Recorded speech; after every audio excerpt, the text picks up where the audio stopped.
So I have posted 2 vlogs showing my experience as a costumer, and this week I am just wrapping up that series because there is more to do once production is finished. So let's get into it.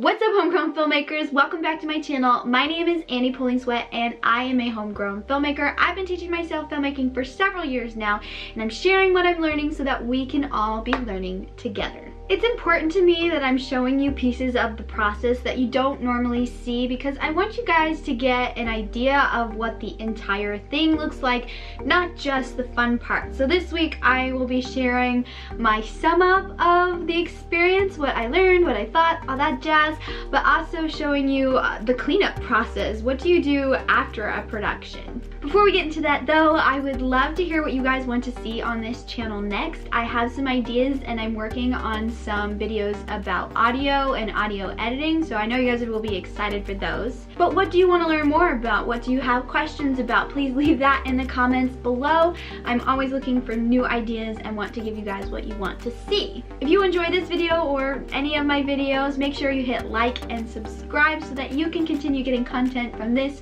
homegrown filmmaker. But enough with that, let's do the vlog. It's the morning after we've wrapped the shoot. I got a lot of sleep. I feel really rested and able to tackle the final piece of being the costumer, which is dealing with all the costumes now that we've used them. So I know kind of where everything is going to end up. I'm giving Caleb everything that I purchased with his money.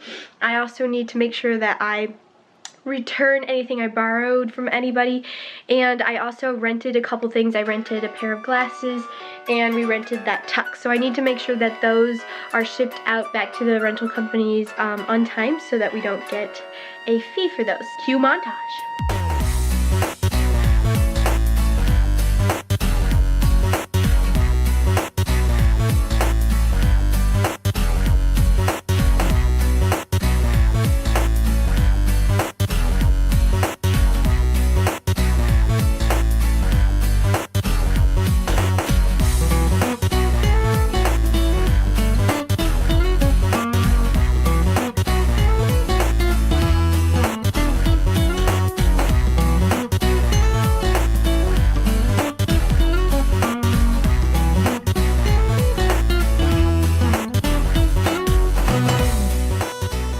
I just wanted to talk about how I ended up using this and how I found it very helpful. So I honestly didn't look at the binder a ton when I was actually getting actors into costume. I mostly used it to keep track of what we had already done, and as you can see by the X'd out places in the documents, and I also used it to keep track of continuity, especially as we were going through the shoot. Caleb decided to change some of the order of the scenes around so that they were taking place at different times other than what was in the script. So I was jotting down continuity notes like, oh, the sleeves need to be rolled up here or rolled down here, and one of the characters had a band-aid on his ear for some of the scenes and not for other scenes, and just keeping track of all of that, making sure that the continuity was going to be correct all the way through the film. I think that I didn't look at it a lot because I was the one who made it, and so in the process of making the binder, it all kind of got really downloaded into my brain, so I already kind of knew everything. I mostly used the binder to double check, and it was really great for that, just to make sure that I was not missing anything. I didn't have to think through everything over and over again and agonize over, oh, did I forget something? Oh, I did forget something. I don't know.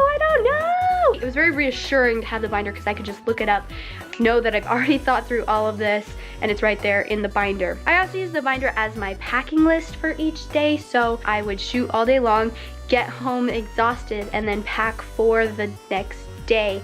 And so it was very reassuring again to have the binder because by the time I got home, I was so tired, I wasn't thinking terribly straight. So being able to just look at a list, get those things, put them in the car. I didn't have to rethink and rethink everything. And so that's the benefit of having it written down. I think that if you were doing a longer short film with a lot more characters, you really would want to do a binder like this. It helped me in the shopping phase of everything. I basically made my to-buy list out of this binder and the pages that are on it. I put every tiny little thing on the pages, down to the jewelry, the watches, the socks. I put every detail on to make sure that I was thinking through everything.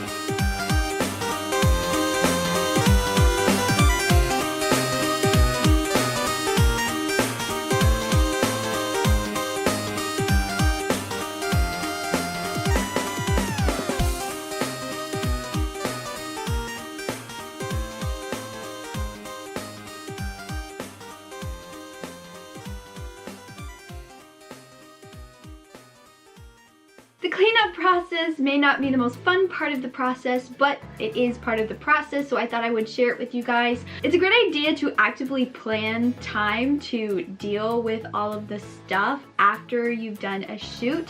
In the past, I haven't done this, and things just kind of like stay there and then get more piled on top of them until they're in the way, and then I have to deal with this huge pile months and months later anyway. So I've been trying to be more purposeful about actually finishing projects, getting them all the way done so that they're not just laying around cluttering up my life. But now to sum up the entire experience, what did I like about being a costumer? I definitely enjoyed working on this project because it was a comedy, and that's something different than I've done before. I'm not drawn to comedies a lot. I don't write them, and I'm not drawn to direct them. The creative thought process around comedy is a lot different. So I really enjoyed that aspect of it and doing something new. If you guys have been following my channel for a while, you know that I usually direct or write the projects that we make at Abundant House Films.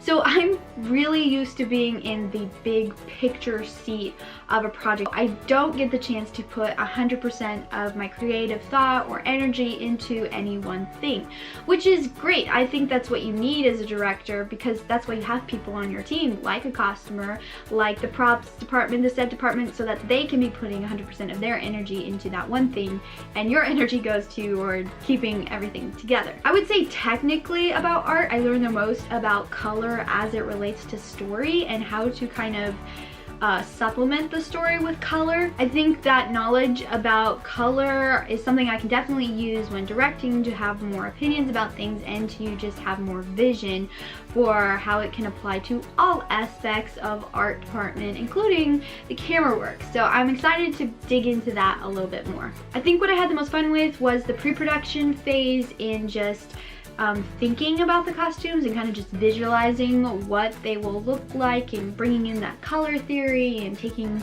into account the characters and how we wanted to portray them. I'm really getting into the visualization process, and I'm looking forward to doing that again the next time I'm directing a film. What did I not like about being the costumer? I would say that my least favorite part of the process was being on set as the costumer, and that had everything to do with the costumer and not the set. I absolutely love being on set. It's so much fun. There's a lot of energy and it's just an adventure. So for me, being the costumer was way too slow, because mostly what I did was get there, get the actors in their costumes, and then I had nothing to do until we had to do a costume change or if something malfunctioned. And so I just kind of sat there and watched, which was great because I had a lot of time to vlog. So that's why like I have all of the footage that I can share with you guys. That's why on the third day when we were doing the office scenes, I ended up doing a lot of the set design as well. I was just like, I need something to do. This looks helpful, I'll do it. Another thing that I didn't like about being the costumer, and this goes for the entire process, not just for being on set, I didn't like how detail oriented it is. I'm very much a broad strokes kind of girl. It was a lot of hard mental work to make myself think that way. Not that it wasn't good, I think it was a really good experience, and I probably do need to be more detail oriented and care more about the details of things. My brain just doesn't think that way. It doesn't make me happy to think that way. So if you are a detail oriented person, then costuming might be the place for you. What did I learn while being a costume? I think the most tangible thing that I learned was how to do a thorough breakdown. I've never really had to do that before because I'm usually the director director and the writer, so I just kind of like have to break down the story, which is not nearly so, again, detail oriented. I already kind of knew what a finished breakdown should look like, and that was my starting place, but now I've done it and I won't have to figure it out next time. I can just do it. On a theoretic level, what I learned was more about communication than it was about costuming. I'm used to being the director, of being kind of at the center of communication. I always know what's going on, and that's where I'm used to being. So being the costumer, there were several times where I felt like I'm out of the loop, I don't know what's going on, and I'd have to kind of stop myself and go, do you actually need to know everything that's going on as the costumer, or are you just used to knowing what's going on? And so I think that there was a balance there. I don't think I always had as much information as I needed. And also there were times where I just didn't need to know everything because I'm not the director. So moving forward as a director, I think I am going to be more aware that more people need to know things. I am of the firm belief that the more each member of your team knows, the more they will be able to be helpful. And so it's the responsibility of you as the director, of you as the producer, to make sure that everyone knows as much as possible. So I'm definitely encouraged to be keeping every member of my team, including every member of the art department, very well informed. And that pretty much sums up my experience as the costumer. I had a lot of fun, I learned a lot, but I really don't think it's for me. I don't think it's something that I will do again necessarily. I'm a director, and yeah, I like being there. Hey you guys, thank you so much for watching. I hope you've enjoyed this short series of me as a costumer.